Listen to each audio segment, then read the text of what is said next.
again, and welcome to an on-the-road episode of the MMA Beat. I'm Ariel Helwani in Las Vegas, Nevada. So it has been a stunning, dizzying, shocking week in the world of mixed martial arts.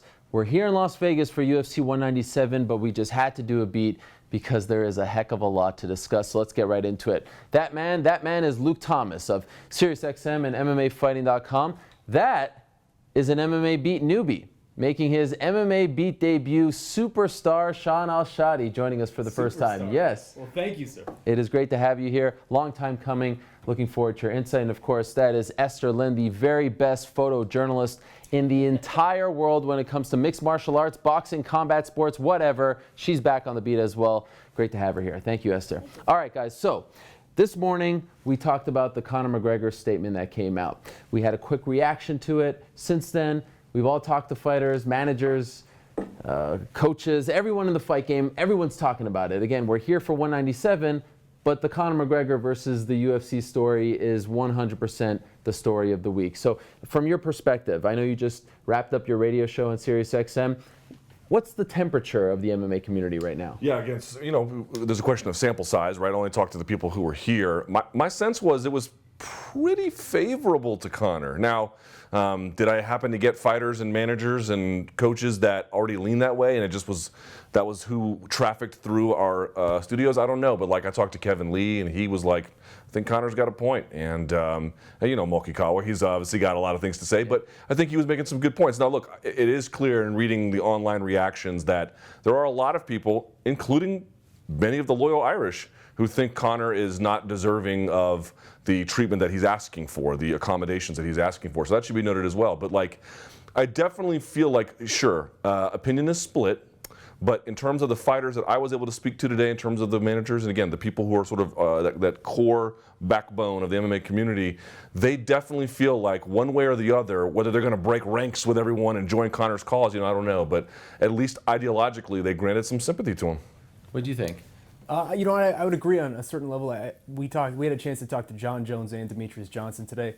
Both champions, both guys who've been at this for a long time. They've done these type of media tours that Conor was asked to do, and they both sympathize with him on that level of, I asked, how hard is it? Because I feel like a lot of people, we said it this morning, they don't understand how hard it actually is, and they both said, it is a grueling thing that absolutely disrupts your training for weeks on end, depending on how long you do it.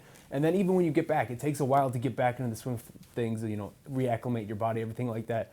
So in that regard, I feel like a lot of the guys who have been where Conor has been, maybe not to that degree, because obviously he is far above at this point where those guys have been in terms of media tours, but a lot of those guys who have been in that spot, they absolutely sympathize with what he's doing, and I think they're all paying very close attention because even just an introductory question to that, they seem to know every aspect of the statement and the story. They were keeping date with it. It's amazing. Now, Esther, both these men have already commented on the statement and the state of the story, so to speak. You haven't yet. No. So I'm curious to get your thoughts. What do you make of all of this?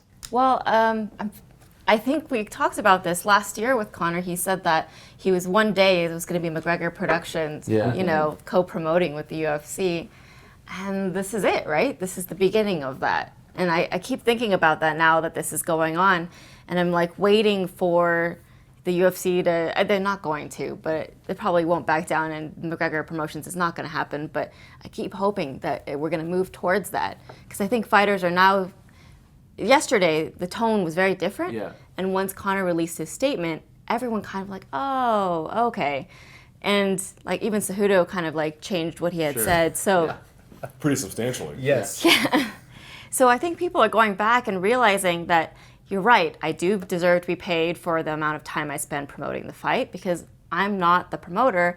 They don't get the large revenue share that the promoter's going to get. And maybe if we can move towards that, I don't know, Conor's bringing this up, so maybe fighters are starting to realize that it is on their behalf as well. The one thing that people keep saying to me is that the UFC has to stand their ground because they don't want to set this precedent that, if someone pushes back, they relent and you can walk all over them. But I do feel like it's important to note that in sports and in every walk of life, there's a hierarchy. There are superstars, there are stars, there are just, regular players on the team. Conor McGregor is the biggest draw in the game, right? He is the face of the UFC right now, especially with Ronda out. What's wrong with giving him a little extra special treatment? What's wrong with that? I love this There's no precedent being set there. If you say, you know what, we can figure this out. Let's save this main event. This is amazing to me. This whole thing is amazing to me, right? Because you have people being like, oh, he's getting special treatment. Oh, is that what he's getting? So when Conor McGregor saved 189 Right. and took that fight and saved the event, that wasn't giving the UFC special treatment. And when the fights fell out for 196 and he took on Nate Diaz, that wasn't giving the UFC special treatment. He has given them all kinds of special treatment. To think that someone like a Pacquiao or Mayweather, hell, even a Broner, who's sitting in jail as we speak, that he would take a fight on the same conditions that Conor McGregor did is absolute fantasy. There's not a shred of truth to that at all. We are spoiled by his givings. And this is a guy who, frankly, if you ever follow my writings and everything else I said about McGregor, I find his shtick a little annoying, to be honest. But the fact of the matter is you cannot argue he has given all kinds of special treatment that wasn't contractually based. Whether or not that was a prudent decision in terms of getting it on the back end, we can have that discussion. But this idea that like he's not deserving of it, why wouldn't he be? He's handed it out quite generously. Yeah. To think that he should get some is, to me, entirely reasonable. In rapid fashion, too, right? I mean, it's only, within a span of 3 or 4 months, he had 194 and then 196. Those are the two highest gates in the history of the company. And those were right back to back, and now they're throwing them right back in there. DJ had an interesting comment. He said, you know, I'm doing these media tours, but I'm not doing them on the level that Conor's going on Conan. Conan's going on the Late Show. Maybe he's burnt out. That was what DJ was guessing. Maybe he's burnt out because it would be understandable to be burnt out in that regard. And, I mean, you have to kind of sympathize with that. If he's burnt out, maybe he needs, you know, that one press conference, and then just let him be for a little bit, because it has been a lot within a short time span. And Anthony Pettis suggested the same. Go ahead. Even Ronda was, you know, she had complained after her loss that she was burnt out, and she was tired. She was exhausted by all of the media obligations, and you could say that contributed to her loss as well. Let me ask you this, because you come from a different perspective than us, because you work on the photo, video, production side of things, right? So the UFC is saying that we have invested a lot of money in these video shoots and photo shoots, commercial shoots planned for this week. Now, you guys have been here. We've all been here for the last couple of days, and we've seen a lot of fighters who are here who are taking part in this UFC 200 card that they've flown out to do a bunch of stuff, including the press conference Friday afternoon. How big of a deal is it if the UFC says, okay, we're going to shoot Miesha Tate and Amanda Nunes and Frankie Edgar, Jose Aldo, and then we're going to do something else with Nate Diaz and Conor McGregor. We're going to pivot, we're going to audible, we're going to do something else. Is that big of a deal? Is that worth torpedoing this event? Well, it depends, honestly, how big of a shoot and how big of a, I want to say like whatever concept they came up with. Right. If it's just limited to one stage or one area. It doesn't sound like they've really, I can't really tell, but just from what I've been hearing what the shoot might be like, I don't think it's particularly customized. He has to be here for that. They can't just pull in a green screen somewhere else, because that's what happens a lot with boxing, is that, you know, we have all these grand plans for a big shoot, they fall through because sometimes it's hard to grab someone on their schedule, set up a big green screen at a hotel and grab Mayweather and have him walk through it. In fairness, though, isn't the UFC stuff a little bit higher quality than some of the boxing stuff we see? Yeah, the boxing promos aren't exactly super great. How about this? Conor McGregor is in Iceland right now. He's sort of secluded, right? And this story of him being in Iceland and not wanting to come to Las Vegas That's an interesting story. Yes. So you could do a promo with him in the mountains in Iceland, and people, the world is talking about this. Like BBC is talking about this story. He is right. Everything that he did this week just made the fight bigger. So whatever promo shoot you had planned for this week in Las Vegas is actually, now you gotta, it's too cookie cutter now. Now you gotta use what happened this week to promote the card. Right. That's a great point, because that's an interesting way to frame a fight that is basically the same fight that we already saw. Right. There's no new nuance of they didn't do this at lightweight or anything like that.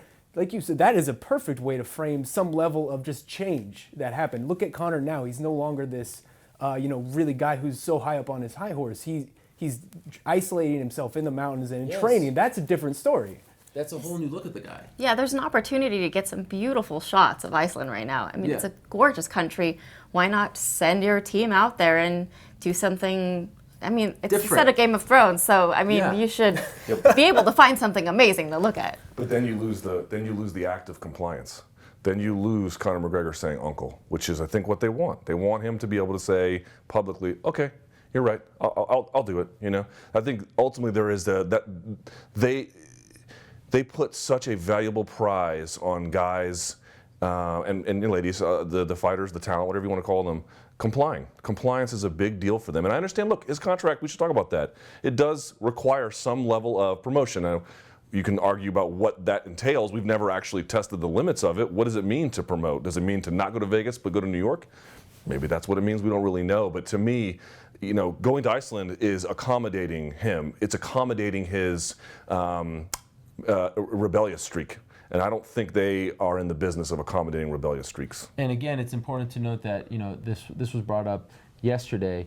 There is a precedent here, right? Nick Diaz, they pulled him from the card, but Nick Diaz didn't give them any advance notice. He just didn't show up. Conor is telling them, let's figure this out. I'll go to New York. Yeah, it's not Vegas, and that sucks. But he's trying to work with them to a degree on this. I'm sure it's not the most amicable, you know, discussion between Conor's management and the UFC, and in particular Dana White. But it's not like he's just leaving them high and dry. You know what I mean? And that to me is this whole thing has always been about negotiation and back and forth. It's always been that way with Conor. He tugs a little, they tug a little. I can't wrap my head around this idea that they're just going to blow up the biggest card of the year. Because right now, as it stands, there's going to be a press conference tomorrow afternoon in Las Vegas, and the card feels very flat. It's not the card that everyone envisioned last year when they first announced UFC 200. Am I right? What is going to be trotted out there tomorrow is not what everyone envisioned. And if Jon Jones wins on Saturday and they do Jones DC2, that's a great plan B. But it's still not Conor McGregor, right? Yeah. Right. That's a problem. I mean, or maybe I'm just making UFC 200 out to be a bigger thing than it is. That should tell you, right? It should tell you if the UFC, I mean, it's amazing to me, right? Because when this whole thing started to fall apart, the UFC hit the nuclear button first thing. Did you notice that? It was like, Conor's like, yeah, I'm not going to do it. Okay, you're off the card. Like, they didn't hesitate for it. They dropped the guillotine quick. Yeah. I mean, that tells you how important it is for them to, like, establish, you know, the pecking order here. And, you know, in the end, do I really think they want to walk away from UFC 200 in this kind of awful way? Maybe not, right? I don't think so. I mean, they don't win in this regard. No one wins in this regard. But it should be, like, illuminating, I think, to everyone to see how quickly the UFC said, okay, you want to play games? Well, we shall play games. Yeah. You have to wonder how much of that was an effort to shut down the questions that fighters are now starting to ask us. I mean, we're hearing fighters talk about, should we get paid for these type of promotional tours? Yeah. Should there be some more on our side on this? And you have to wonder how much of that quick response was to prevent that kind of talk. One of the other talking points that has been brought up is the solidarity, unity on the part of the fighters. And one thing that I think is important to know, like we sometimes criticize the fighters, say like, why aren't you sticking up for your fellow fighter publicly? But you can't expect, for example, a Kevin Lee, right? What does Kevin Lee make? 20-20, something like that? What does Sergio Pettis make? You know, 12-12, who knows? It is a little bit asking much, you know, of these fighters to publicly rip on their boss when they are, you know, you know what I mean? So I feel them. What I feel like they need is a representative. In the NBA, the NFL, Major League Baseball, there's one man or woman, in the NBA's case, who speaks on behalf of the players. So it's not 12th man on the Washington Wizards who has to go out there and be like, I support, you know what I mean? That's it. And Garrett Temple or something. But you get my point? Yeah. It's a little unfair to ask every single fighter, do you support Conor? Do you? Yeah. I think there should be more unity, but I don't think it's fair that sometimes as media we single out people and put them on the spot when they're asked to talk about their boss, right? At the end of the day. It's a tough spot to be in. It really is. And I feel for them. But I wish, do you guys feel like this is the thing that's going to move us towards that, or is this just going to be another story? You don't think so? It feels so far away, right? Like it feels like it's going to take something big, and this doesn't feel big enough. I don't know. The way that this doesn't feel big enough. It feels big. It's big, but the reaction on Tuesday, I think, said everything. Right? Where it's still such a splintered individual sport. It's dog eat dog, and a lot of these guys, like you said, they're making 12-12, 20-20. There's no point for them to speak up like that. I feel like the change in tone just from yesterday to today is encouraging, though, for a Fighters Association. And Lucas Middlebrook tweeted that, you know, the situation should be pushing people towards an association. So I feel like the conversation is starting more. I mean, how many fighters do they need to get an association going? Yeah. 30%? 30? Oh, I don't know the exact number, but I do always feel like the media are the ones who are pushing the association, and the fighters never talk about it. It's amazing to me because if you watch other sports, you watch basketball, NBA Players Association, they battle with the NBA all the time. It's not really news like this. Yeah. It's quite mundane, actually. This is kind of why I want a fighters, either trade association or union, so I can stop talking about it. I know. It would be so great if I could not talk about Don't you feel like we're the ones who care more about this than they do? It gets pushed on us because it's such an look. Even if you want to take the idea, and I do, you can take it very seriously that the UFCs they're good faith actors who are looking out for their brand in the best way that they think possible. You can disagree with that strategy, but let's take that as a given, right? That doesn't mean they're going to have the same interests as the fighters. They have non-overlapping and frankly, sometimes competing interests. This is life. This is not necessarily inherently combative or angry. This is business. It would be nice if there were a mechanism in play to have this all play out so we could get onto the business of talking about fights or whatever else is going on. We have this de facto role because we obviously notice the inequality. That's our job, is to notice the inequality. And so we speak about it, but frankly, I would love to not talk about this. Fighters kept bringing up I think I overheard your interview with Cejudo, and he was talking about how he was just trying to elevate to the level of NBA, NFL stuff. They all have players associations. Yeah. Like, that was crazy to me. Everyone was like, fighting against this idea of like standing up for yourself, but all of those sports, they all have representatives. Right. On the Someone side of the battling athlete. for them Yeah. on their behalf, and that's something that these fighters have never had before. But I honestly wonder if they even care. You know what I mean? Because none of them are pushing it, and maybe it's one of those things where They just don't know how. Yeah. They're just lost, right? Yeah, you've gone this far, right? You've come this far without not come this far, but you've done this long, and it's just if nobody, there's no structure in place to start some form of foundation for this, right? To start some start base. somewhere. Yeah. Plus, it's an individual sport, and they're Right. competing against each other. It's not teams. So it's even more splinter because you look at someone in your own weight class, you don't like them. sure. Yeah. But if you had a representative, But JJ Watt and, I don't know, pick any quarterback he's Sure. going to assassinate this year. They're represented by the same NFL Players Association. Sure, but if J.J. Watt gets injured and isn't able to play for the Houston Texans, there isn't that quarterback saying, "I'll do J.J. Watt's job for 1/10." Yeah, there's no scabs. You're right. Yeah. yeah, that's what it does feel like to a degree, and it makes me uncomfortable to read those tweets when they're like, "Put me in there, coach. I'll take 1/10 of what he makes." It's like, what is going on here? It doesn't. At the end of the day, this doesn't help you, and maybe that's the nature of the sport. I mean, there is no association in boxing, and boxing has been around for 100 years. Although boxing is structured a lot. But they have federal regulations protecting them at least a little bit. There's something, But look, let's call it what it is. Organizing, be it for labor or whatever, that's a skill. You need people who know how to do that in the real world to take those skills and bring it to MMA. People always ask me, why don't fighters do it?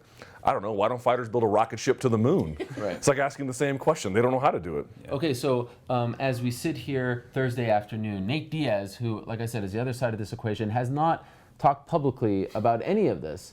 Do you think that if Nate Diaz, we talk about solidarity, Nate Diaz wants this fight because he stands to make a heck of a lot of money, and Nate Diaz wants big fights. This is the biggest fight that he can get right now. Do you think that if Nate Diaz came up and said, just give him the fight, let's just do something, let's figure it out, just give him the fight, I don't care, let's make it happen, I want to fight him July 9th, that would sway things? Do you think that would help the cause?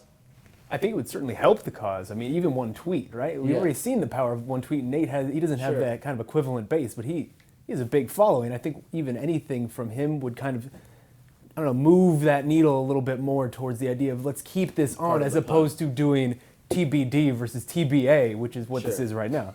Well, I wonder. I feel like if he did show up to that press conference Friday afternoon and said, "Where you at, Conor? I want to. Let's do this fight. Dana, make this fight happen. Let's do it. Let's figure it out." I feel like public support would then. I think everyone's waiting to see what Nate is going to say here. Yeah. They're waiting to see if they're going to call him a coward or if they're going to be like, "Come on, man, figure this out." And I think if he does go with the latter, I think, maybe I'm being naive, what do you think? I think people will start to really get behind this. I think it'll sway public opinion. I mean, because that's what really the difference is. Like, fighters are starting to come around, but the public still seems to be on the side of the UFC.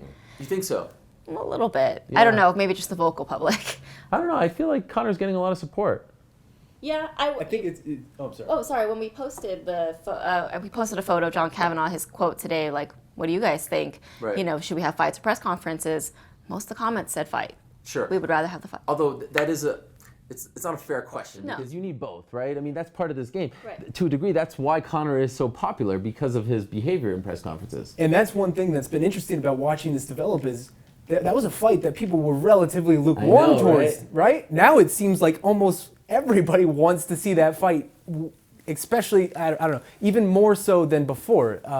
It just feels bigger, right? Like it feels, all of this has made this feel bigger. I couldn't agree more. I feel like Conor is a bigger star, everything about this is bigger because of what happened this week. They used Jon Jones's going to, jail and DUI to promote his comeback here a little bit. You talked about at the beginning of the thing. This is the real world we live in. This is a real world battle, and you can present it in a sanitized version if you want, but even a sanitized version is kind of interesting. This is something you can use, not run away from. Well, go ahead. And that's actually one thing that's interesting about what we're watching now is Conor's put this out in the public. Like these kind of battles have happened behind the scenes probably before, but he's really pushed this battle into the public sphere. Like we're all watching this happen, and we've never really been privy to that kind of watching that push and pull between the UFC and a fighter. Yeah, I said prior to when the Roy McDonald news came out that he was going to fight out his contract, remember I said on the beat, they should use this to their advantage. They should use this as a selling point for the fight. And I think you guys were kind of thinking like, well, that's kind of stupid, right? It's a good idea. I just can't see the UFC doing it. Could you imagine if they use this? Yeah. Sometimes pulling back the curtain isn't the worst thing in the world, in my opinion. What curtain? To his point, yeah, the curtain. There is no curtain. Right. I mean, I guess if it's your broadcast, you can make whatever artificial curtains you want. But this is not like, this is, to your point, this is a healthy debate the community needs to have, quite frankly. Yeah. And this is an issue that needs to be discussed more and needs to be clarified. And Conor McGregor is actually doing a service in that regard. And to just ignore that this has happened is not merely, it's impossible. You can't.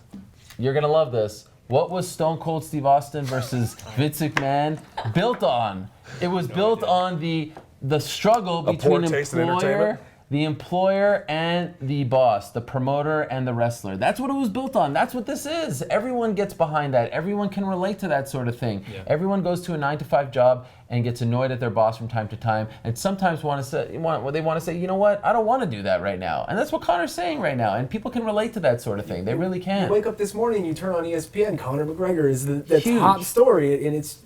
How often does that happen in this world, right? Like, we're such a small niche world. How often is MMA the overriding story in a time where NBA playoffs is going on, NHL playoffs is going on, baseball just started? There's so much going on. I'm shocked at how big of a story this has become. You had something to say. No, that was it. I was just going to say, I want to thank Conor McGregor for promoting UFC 200 the last week. Yeah. That's what he's done. He's promoted it with a Facebook post and a tweet. Pretty amazing that he has done that. There are all kinds of ways to promote. Here's ultimately where I just don't get. Like, I understand the UFC's position. I really do. Like, there is a contract there. Like, you can't just not do something. Again, we can talk about those limits. But to me, it's like, why would you go to war over this publicly?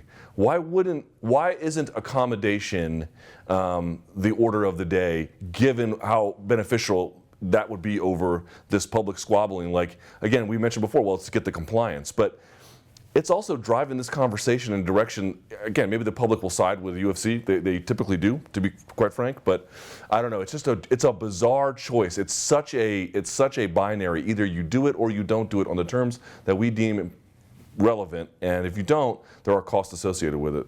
Speaking of being surprised, we're all here in Vegas for 197. It feels like this. Yes, it feels like this card has been very much affected by this news. It's being overshadowed by this news, and it's not like Dana White's going on these shows and talking about this, and they're saying at the end of the interview, oh, by the way, UFC 197 is this Saturday on pay-per-view. None of this is helping UFC 197, and it feels like, even to be frank, we're at the media day, and all I want to talk about is this. You know, I feel almost weird talking to some of the lower level fighters because the whole world is transfixed on this. I feel weird even putting out any other story. Are you guys surprised that Jon Jones' return, 16 months later, the greatest fighter of all time, is being completely overshadowed by this story? I mean, I think it wouldn't be if it was Daniel Cormier, right? Like that would be. I wonder.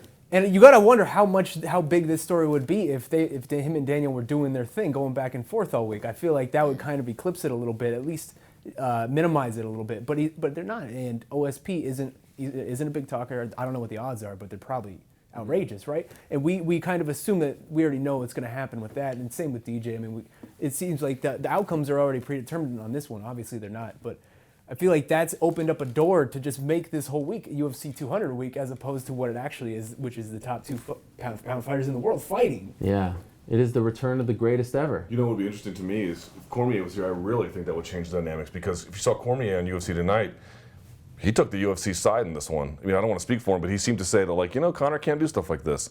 And if you talk to Jones, Jones isn't out there like, joining the picket line with Conor, but he seems a little more sympathetic to him. I wonder how the Conor battle would play out in their battle. You know what I mean? And so I think that would actually bring it back to their fight a little bit. But to your point, OSP is just not the right sounding board for this kind of thing. Yeah. What do you guys make of Jon Jones? What you've seen from him this week? You were at the open workout yesterday. You were at the media day today. He showed up late, left a little bit early. What do you think? Does Jon seem like a different person to you? Does he seem revitalized? What's your take on him? I don't know if he seems like a different person. In the scrum, he said that he does feel like he's more open and free to say and be himself. But I feel like he's just always, and maybe that's true. Maybe he does feel like it's easier for him to just say what he wants. But I don't think he's a different person. I just think that we see more of him now. I would say that he seems just overwhelmingly happy to be back. I think that's more so than anything. He seems just to be embracing the idea that he's able to do this. It's been such a long time, and it's been such a weird time for him. I think he's just happy to be able to be back in this spotlight and be back, doing what he is best at. Conor McGregor is a blessing and a curse for Jon Jones, right? Because it's a curse because, well, to your point, there's not a lot of talk about Jon Jones' return in the way that it ordinarily would be. On the other hand, Jon Jones in that jumpsuit feels like 75,000 years ago. I know. Yeah, it does. Like, I mean, he has totally white noise suppressed it. And maybe there's something to be said for that. Jon, I'm sure I saw the media scrum from yesterday's workouts, and he had to answer some questions, that were, I'm sure he felt a little bit annoying, but no one really stuck it to him. Right. It wasn't a firing squad at all.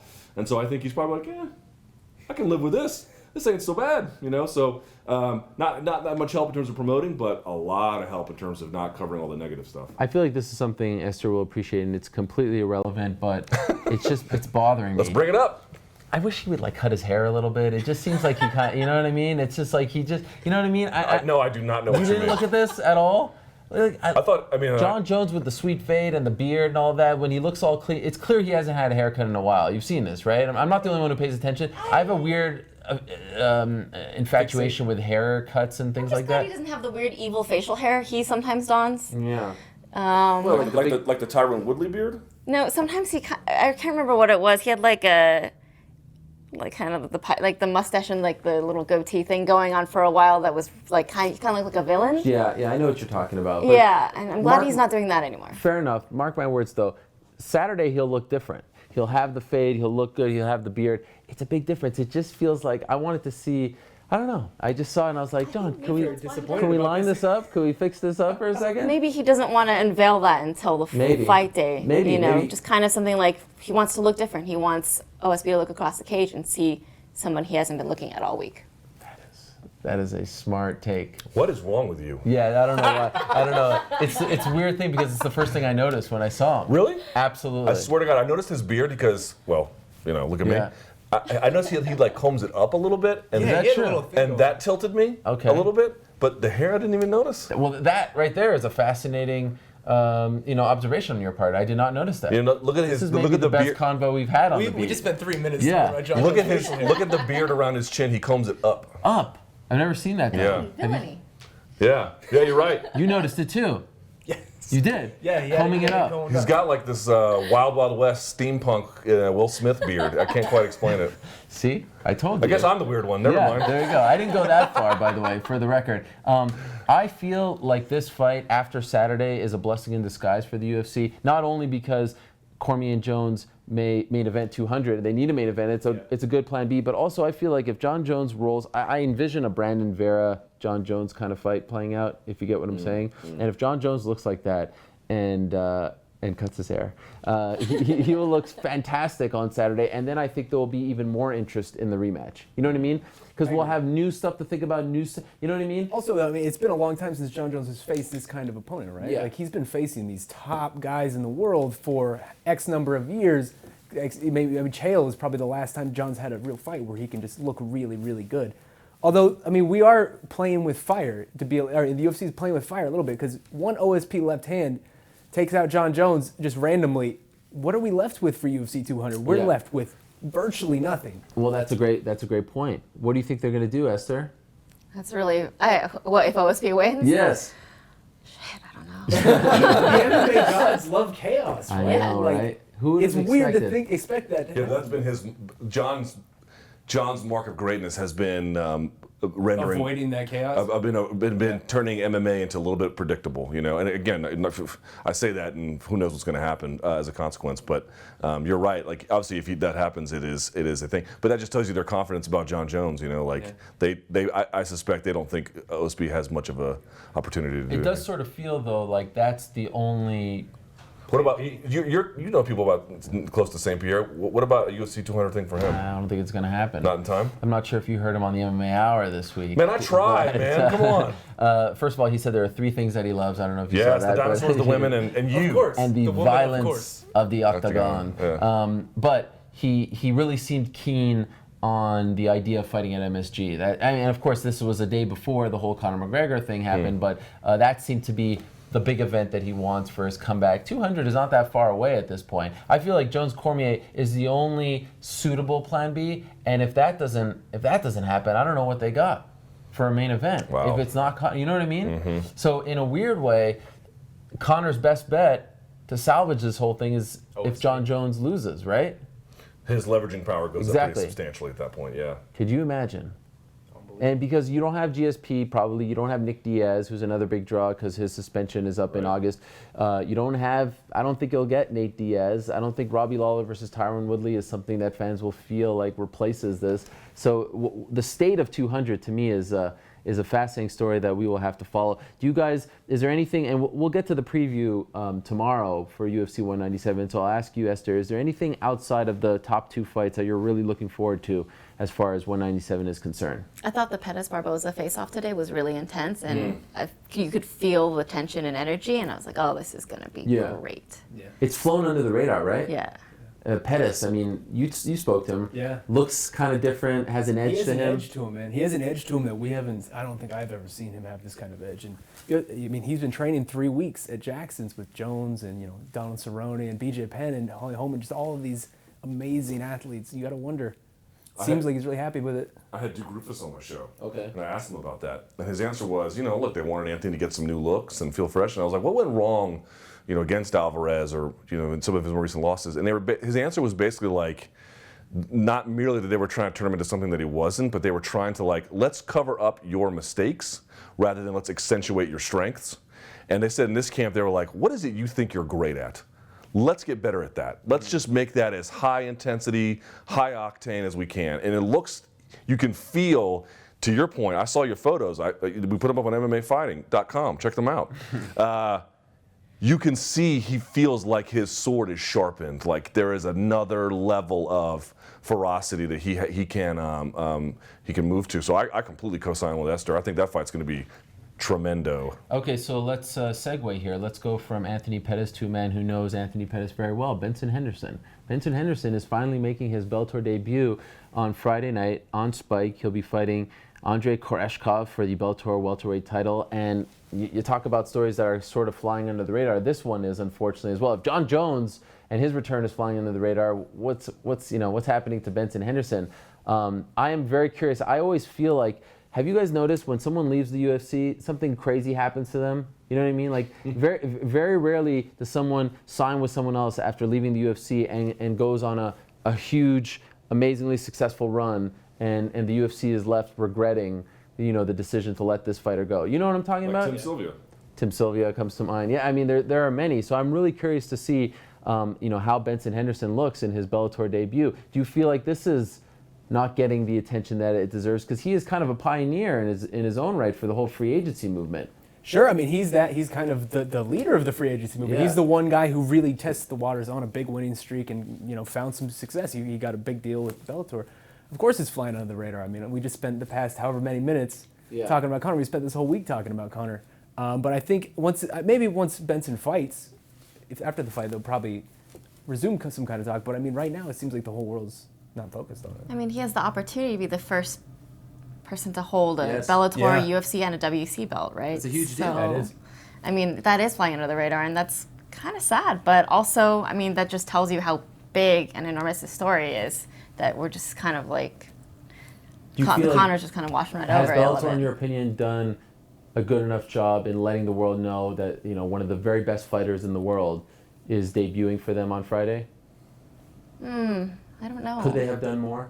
I feel like they could have done more. They probably should have done a couple more press events with him. And that card, I feel like, look, so if someone said, who's fighting on that card? You'd be like, oh, MVP's fighting on that card. Hey, everyone likes MVP.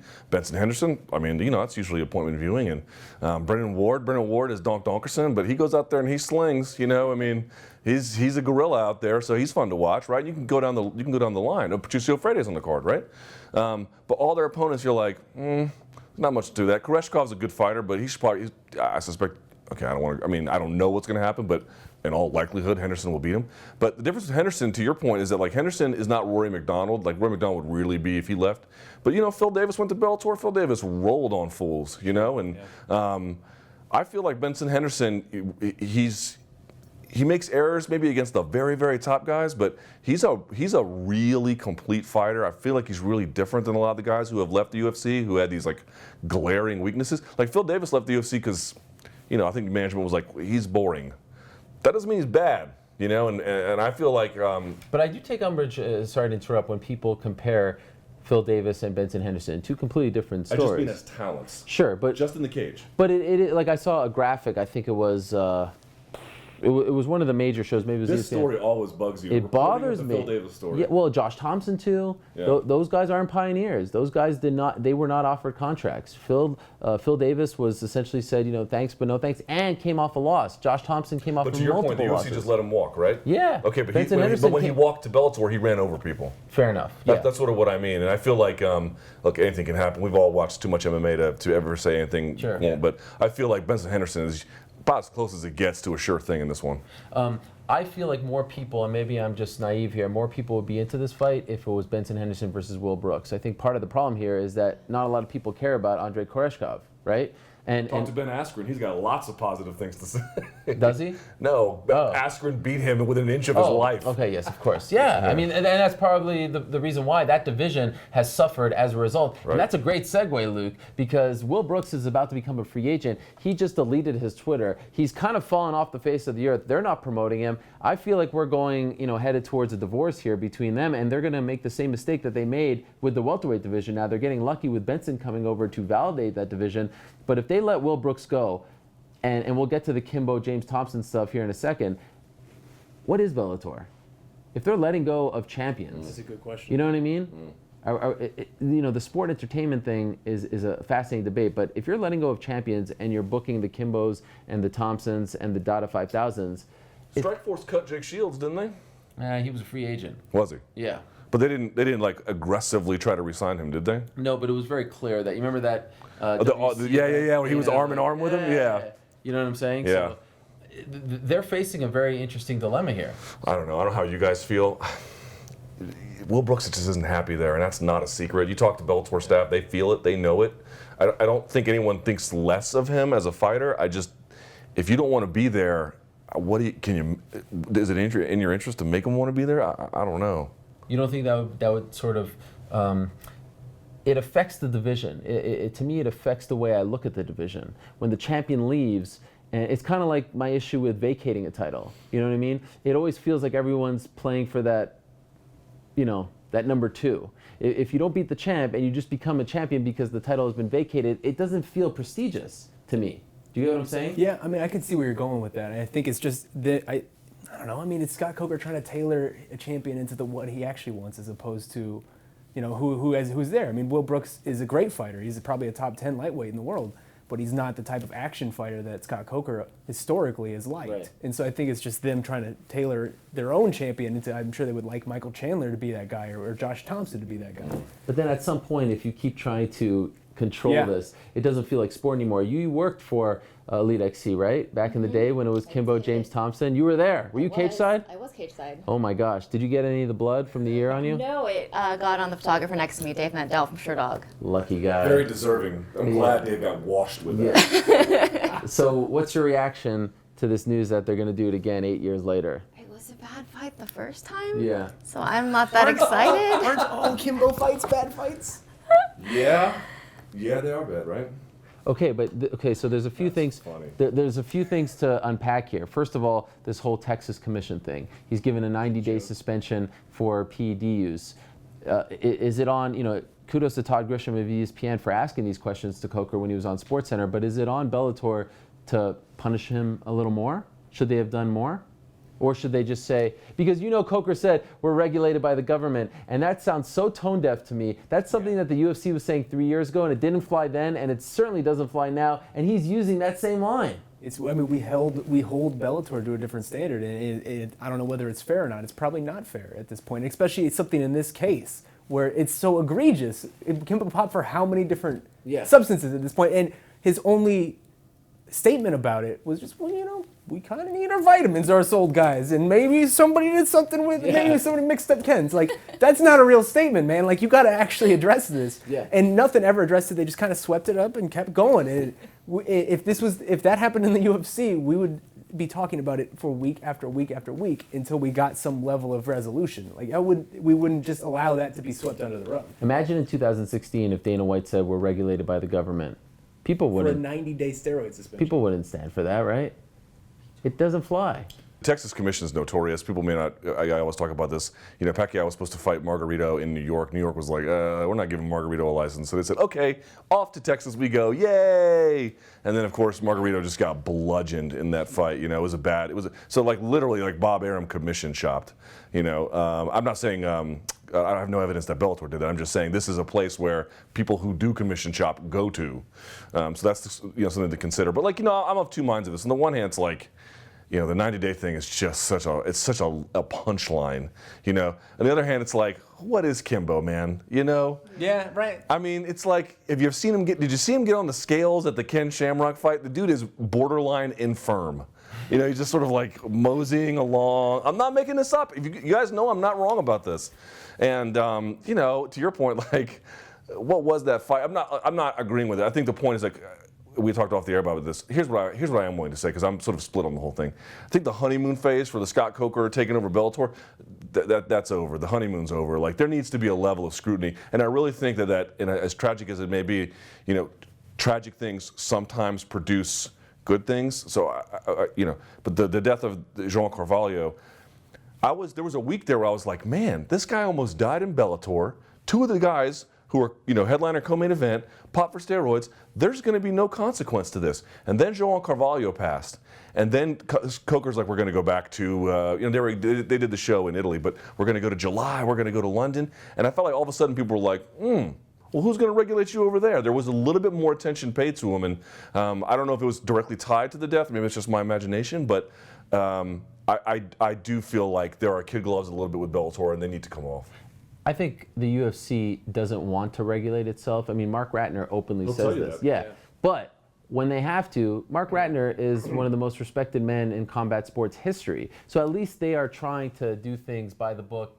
I think Bellator uses ISKA. They try. They're not bad. No, they try. That wasn't my point. My point is that this idea of holding Bellator to a different standard, I don't think is fair anymore.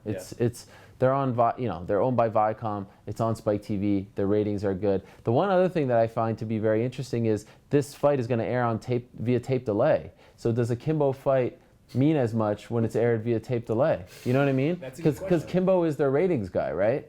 Kimbo is the guy that draws the ratings, but does it mean as much when it's going to air later in this day and age? Yeah, I mean, people are going to know the result. Yeah. As soon as it happens, I mean, that's the age we live in, right? You can't live on tape delay at this point. I also think, though, that if Kimbo loses, I think Spike will just walk on him. Or not Spike, I'm sorry, Bellator. Yeah, I think. One and done?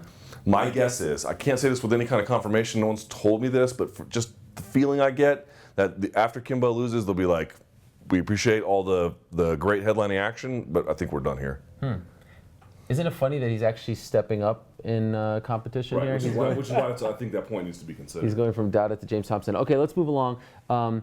Tough 23 debuted on FS1 Wednesday night.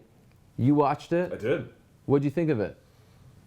Looked like the Ultimate Fighter. Yeah. Yep. The 23rd. Wasn't much different than 22 or 21.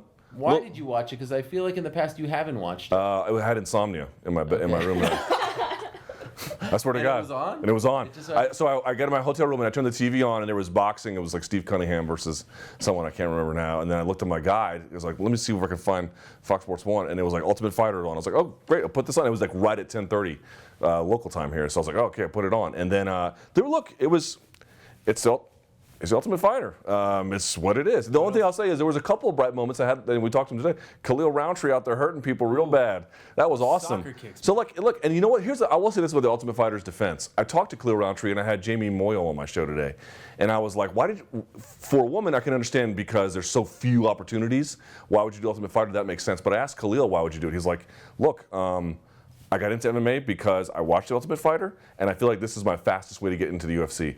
So for guys at that level of the game, they definitely take the opportunity of The Ultimate Fighter very, very seriously, even a blue chip prospect like Khalil Roundtree. Did you watch it? I didn't. But you saw Khalil Roundtree. Yeah, I definitely saw the clip of that. Do you care to watch this season? Not really. Not really. I mean, how many seasons have you watched for the past 5 seasons? I've watched every episode of every season. I actually DVR them and rewatch them in case I missed anything. Those soccer kicks to the body. Those soccer kicks to the body. I've never seen. I mean, maybe at some point, but it's escaping me. But I've never seen something that savage on The Ultimate Fighter. That was a hell of a finish. Yeah, a lot of people are saying that he is the one to watch. A lot of people thought that Phil Haas was the one to watch, and he lost. Yep. Which is somewhat shocking. You know Phil, right? I do. From the Jackson team. Are you shocked that he lost? No, because Andrew Sanchez is really good as well. I mean, I feel like they put a fight that would have been like in the finale or further along the line as the elimination fight, which I don't know if that's the best thing to do, but it made for an exciting opening episode, I guess. Don't you feel like the elimination fight is kind of silly at this point? Like, they can't control who they want to be on the show. Does anyone really need that first episode? Just pick the 16 guys that you think are the best for the show, and then Phil Haas would be on your program now for the next 9-10 weeks, and you wouldn't have to worry about this problem. But it's a blessing in disguise, right? Is it? I guess. Maybe not being stuck in a house for however many weeks or cutting weight constantly. I don't know. Maybe there's a faster, better way for a blue chip prospect to get into UFC. Now, you know a lot of the women fighters because you do some great work for Invicta. Is there anyone that we should look out for from this cast that you've...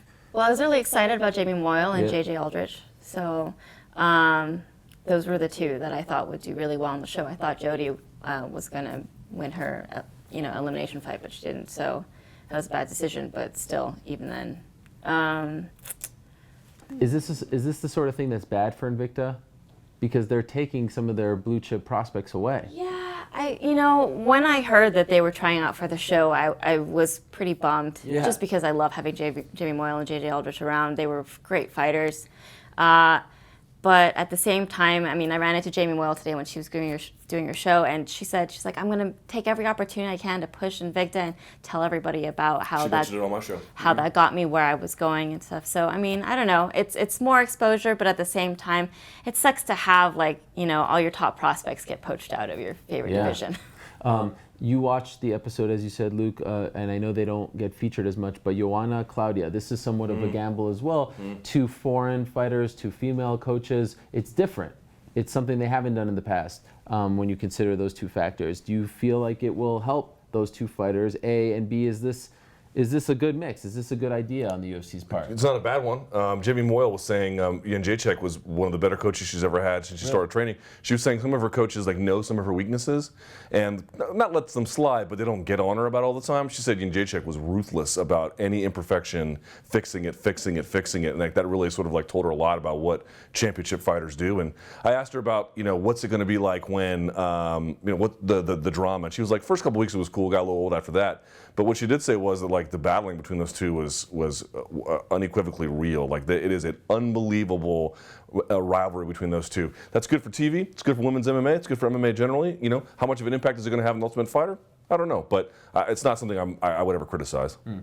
Tough 23 is going on now. Tough 24 is coming up, and originally it was announced that it was going to be a bunch of flyweights who are outside of the UFC, and the winner was going to get a title shot. And Demetrious Johnson has been asked about this, you know, through his various interviews, scrums, and all that stuff, and he's often said that he wasn't told about it, and it seems to kind of have bothered him that he wasn't told. Does he have a point here? Does he have a bone to pick with the UFC for not letting him know before they announce this? I mean, I can absolutely see where he's coming from, right? I mean, you're the champion in that division. You'd like to at least kind of understand how they're going to decide your next opponent.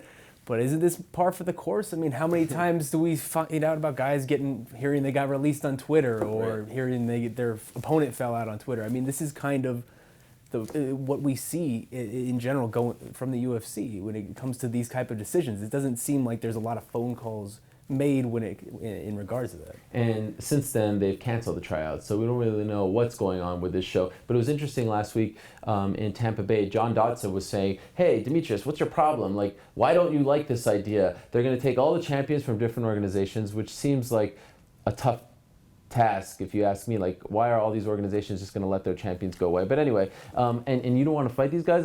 I would fight them, and I would help them train. I would do all this stuff. And to me, I was like, no, John, he was actually defending you. He was saying that you guys deserve to be fighting for the belt, not people who are outside of the UFC. You know what I'm talking about? I was surprised John had that stance. Yeah, I feel like everyone was interpreting this wrong, and Demetrious said he wasn't even that upset about it more. It was just surprised. He was surprised. You know, it's weird to have people on your Twitch stream telling you about something you should already know.